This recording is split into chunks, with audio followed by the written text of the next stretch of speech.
अनिल जी, नई IPO खुल रही है DCX सिस्टम्स, और इस पर आपकी राय भी लेनी है। हालांकि इंटरव्यू में लग ही रहा था कि आपके थोड़े फेवरेबल व्यूज बन रहे कंपनी को लेकर, बताएं इस पर क्या राय है sir. Small size small price IPO पैसा लगाया जा सकता है, आपके लिए बड़े फेवर में है, फ्लेवर में है, तो चलते हैं। देखिए 197 से 207 रुपए का प्राइस बैंड है जी।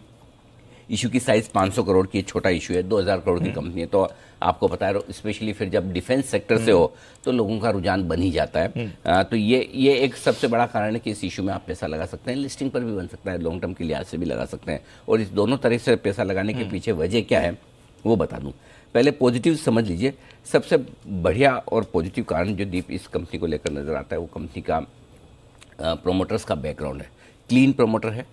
कंपनी के प्रोमोटर्स पर, डायरेक्टर्स पर, कंपनी पर किसी तरह का कोई क्रिमिनल प्रोसीडिंग नहीं है। आजकल ऐसी नीट क्लीन कंपनियां मुश्किल से मिलती हैं। अच्छे प्रोमोटर, साफ सुथरे प्रोमोटर्स। और दूसरा ये कि इस सेक्टर का अनुभव काफ़ी अच्छा है।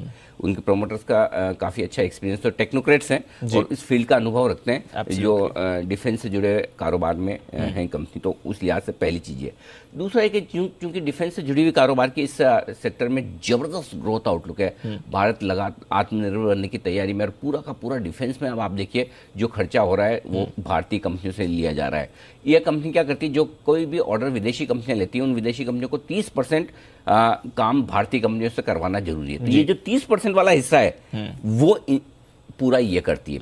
ऑर्डर बुक ऑलरेडी 2500-2600 करोड़ की 2 साल की ऑर्डर विजिबिलिटी है और आगे मिलेंगे, तो बिजनेस अच्छा रहेगा आगे भी, कोई दिक्कत वाली बात नहीं। और डिफेंस में क्या है, हर कोई कंपनी आसानी से जल्दी से घुस नहीं सकती, स्पेशलाइज फील्ड है ना। Yes sir. और सिक्योरिटी से जुड़ा हुआ तो हर कोई आदमी ऐसा मैं आज सोचूं कि मैं भी कुछ डिफेंस का बनाना शुरू कर दूं, पॉसिबल नहीं है। हाँ, सो इसलिए ये दूसरी चीज है। तीसरी चीज, वैल्यूएशंस आकर्षक है। हालांकि एकदम clear cut pair to pair compare करना थोड़ा सा मुश्किल है। अलग अलग साइज की कंपनियां हैं, अलग अलग बिजनेस की कंपनियां हैं, और ये कंपनी डायरेक्टली डिफेंस में नहीं होकर डिफेंस कंपनियों के लिए सप्लाई करने का काम करती है, इसलिए इनको वैल्यूएशन सस्ता रखना जरूरी था, जो इन्होंने किया।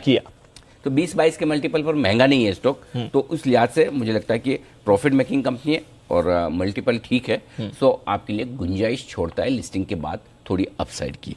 ये पॉजिटिव्स है। लेकिन इनके साथ एक दो नेगेटिव्स भी हैं जो मैं आपको बता दूं। पहले तो ये कि जो इनके क्लाइंट्स हैं, 3 क्लाइंट से 97% बिजनेस आता है। उसमें से भी एक जो है इजराइल वाली कंपनी IAI, ये लगभग आधा 47% बिजनेस इसी का देती है। तो मतलब कुछ ही लोगों के लिए काम कर रहे हैं। धीरे धीरे बढ़ेगी साइज, बढ़ेंगे भी।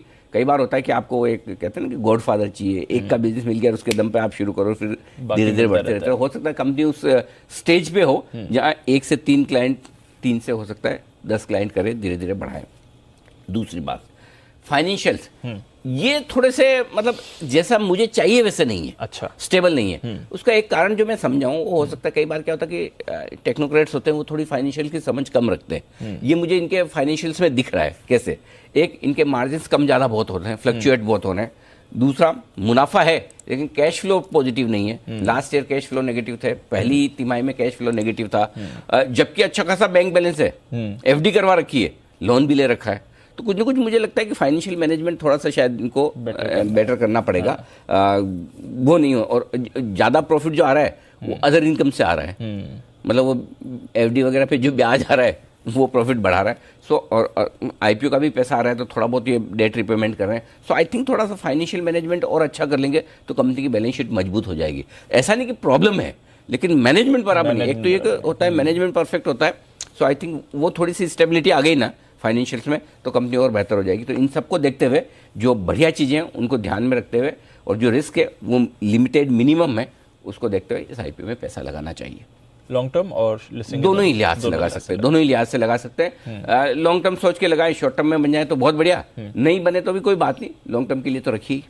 Understood sir. तो चलिए, इशू में पैसे लगाने की सलाह है, ये क्लियर व्यू आ रहा है अनिल जी की तरफ से।